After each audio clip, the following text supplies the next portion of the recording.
Sean, we're about to meet a soccer Olympian and a medal winner, Lindsay Tarpley. And one of the cool things about working with USA Hockey, you see all the international tournaments, you see the gold medals, and you really see a different side of the sports business.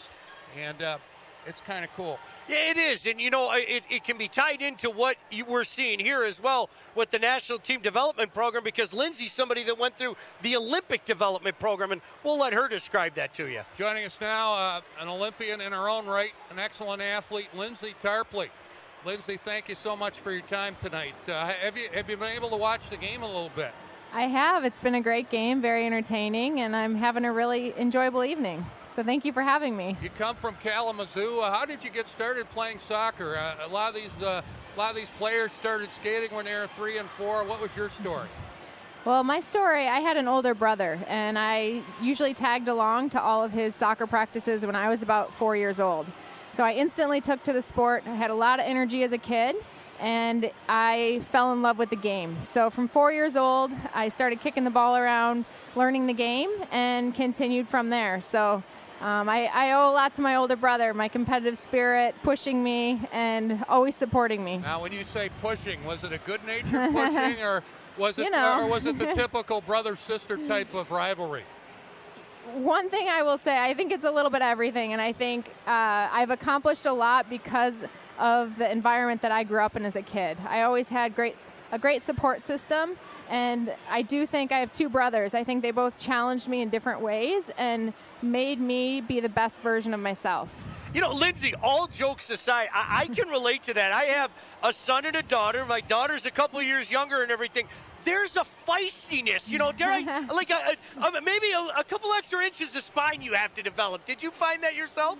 I did. And one thing, my older brother, he never let me win. So I had this huge competitive spirit from the beginning, and I always wanted to try to beat him in everything we did, but he would never let me win. So he always challenged me and pushed me to my limits. So I definitely spent a couple days upset but not being able to beat him, but it definitely made me a lot tougher and helped me excel in the soccer arena. You're living proof that soccer has really grown in the country, and not just here in the country but around the world. What was it like in those early days when you started to work and maybe excel at a higher level? Did that fuel your passion even more? How did that all work for you? Yes, I was very fortunate. I started in the youth national team system when I was 13 years old, and 13 till I was about 21, and I ended up making my first Olympic roster when I was 20 years old. So I think by starting younger, I learned a lot of valuable lessons and really was able to try to push myself and develop and work hard. And at the end of the day, it was always so much fun for me. So I am thankful that I started so young and was able to learn how to be successful as I got older. You had a lot of success at the international level, but you also went to the University of North Carolina.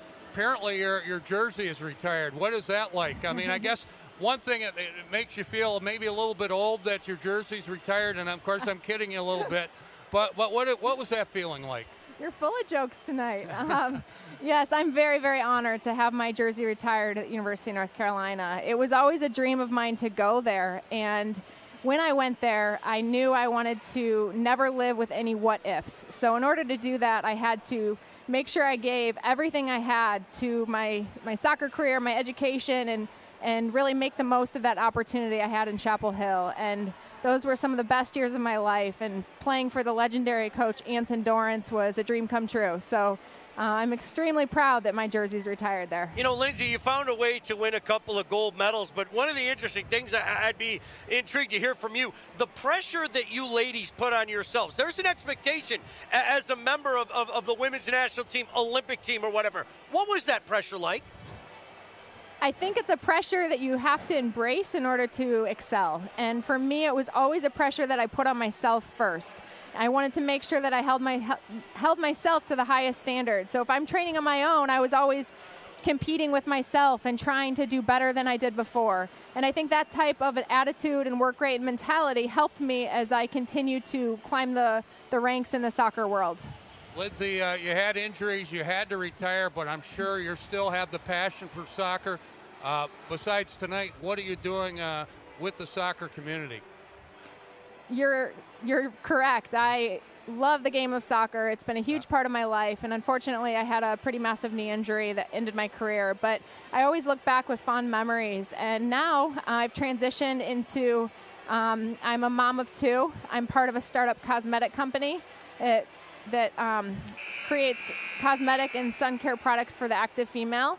And I'm fortunate to work with United Dairy Industry of Michigan as well. So feel very fortunate, and my days are hectic, and I do miss the game of soccer, but I'm very thankful for everything that I have in my life. Well, Lindsay Tarpley, it seems like soccer is growing throughout the United States. Have you seen that? And we'll give you about 30 seconds to address that, perhaps.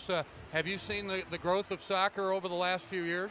Absolutely. Soccer has grown at a tremendous speed, and a lot of that is credit to having other opportunities. For example, there's a professional women's league, the NWSL, and now when a player is done with college soccer, they have the opportunity to play professionally and continue to develop and continue to grow. So I think by having more opportunities, it gives the youth more role models and people that they can aspire to look up to and be like. John, anything more for our Olympian? I'm going to have a glass or 2 of chocolate milk for her since she won 2 gold medals. No, I love it. Really, thanks for the memories and everything you did for the sport. Well, thank you, and thanks for having me. I really appreciate it. Lindsay Tarpley, soccer Olympian, and very energetic right now in a different field. And what a pleasure talking with her. Pete, you know my daughter, Lauren. You got that older brother. Yeah. There's a feistiness in them, I'm telling you, that maybe other people don't have. So outstanding.